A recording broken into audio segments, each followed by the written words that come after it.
Hello, everybody. Father Scott Vanderveer here, and we are beginning a preaching and small group series that I think is going to be a lot of fun. I think lifelong Catholics will find this to be one of their favorite ways to interact with other parishioners.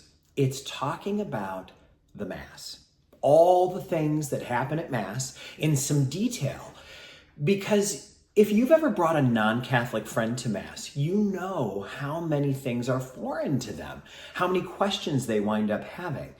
And you may have had the experience of not knowing how to answer it. This is just how we do things, we might say. Why does your mom use that pan for lasagna when she could use a different shaped one? And we say, it's just always the one she used. Those are the kind of things that sometimes make us feel less competent about our faith than we really wish to. So this will be a great opportunity for us to learn more and be able to discuss it as a group of friends and family members. Just so you know, if you're following along, we are using a video that was produced by the Roman Catholic Diocese of Albany through a grant called The Power of 1 Hour. And the 1 hour we're talking about is the hour of Mass. That video is divided into 5 different segments, and it goes through the Mass bit by bit, starting with the preparation period before Mass. And that's what I'd like to talk about with you today. Before watching this video with me, it would be smart to watch the other video, since I'm going to be referring to that. And the segment is not long at all. Certainly not any longer than this one is, although we'll see how I do. But it is going to be an opportunity for us to see where we can sharpen our focus and our attention at Mass, where we can adjust ourselves a little bit so that what might be slightly mysterious remains ethereal, but not so confusing or opaque. You know what I mean by that? So we're going to start off with some commentary about that preparation video. So if you want to dash away and freeze this right here, we'll begin when you get back. So here's the story.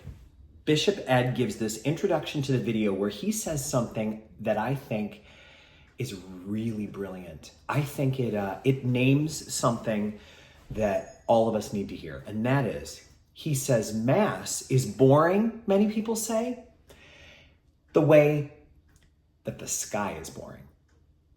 If you hear someone say Mass is boring, it might be like a child looking up at the sky saying, oh, that's boring. It's just blue and white. Or it's just a bunch of puffy gray overcastness. What's the big deal? And the big deal is you're looking out into the universe. You're looking into the universe. What we call the sky is the beyond. During the day, we're looking up as far as our atmosphere will let us see. But when the sun or the moon is visible, we're seeing something that's either more than 200,000 or 93 million miles away. That's amazing. It's not boring because there's not much going on there. It might be boring because we don't understand enough about it to know what we're looking at. So we just think it's a big blue void. I loved that. What a great analogy. What else in your life do you feel like is like that? I'm bored, we might say, with this or that. My job is so boring. My marriage is just kind of ho-hum.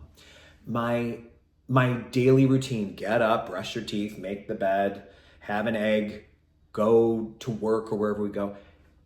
Is it possible that it's like the sky? It's boring if we allow it to be, but there's nothing boring about it at all. Well, the Mass is for sure that.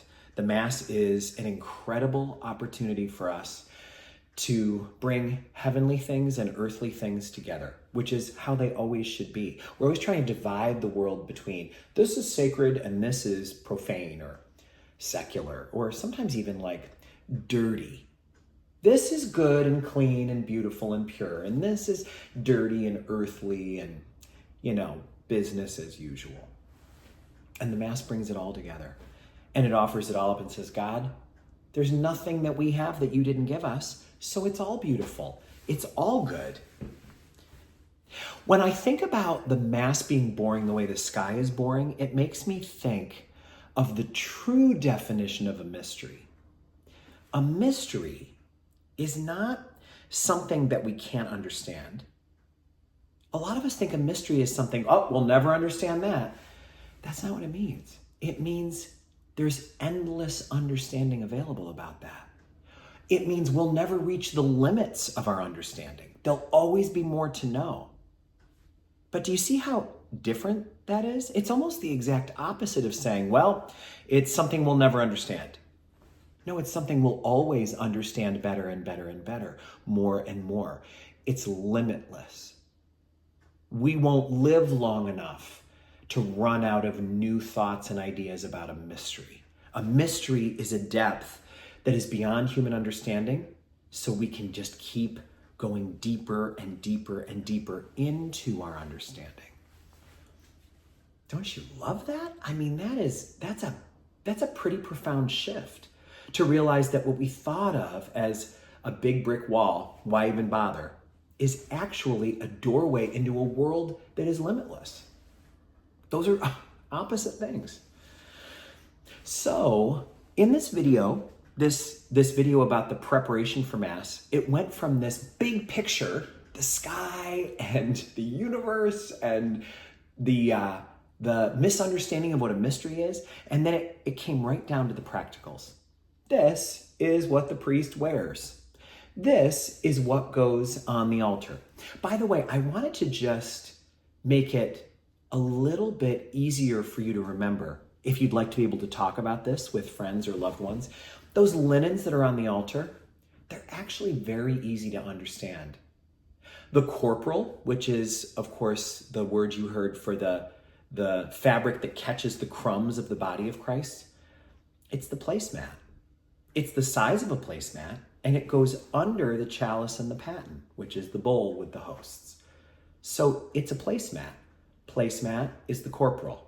It's a different shape than the other linens, just like a placemat is a different shape than the napkins on the table.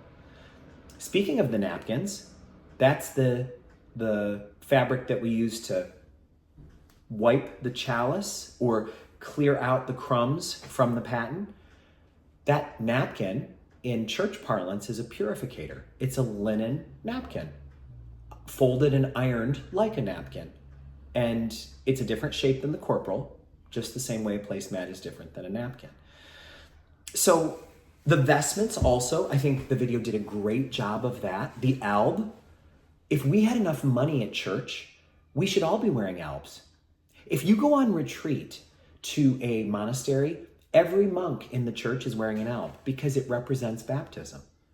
You know how when a baby is baptized, they're wearing usually a white garment, sometimes their grandmother's christening gown, they'll say?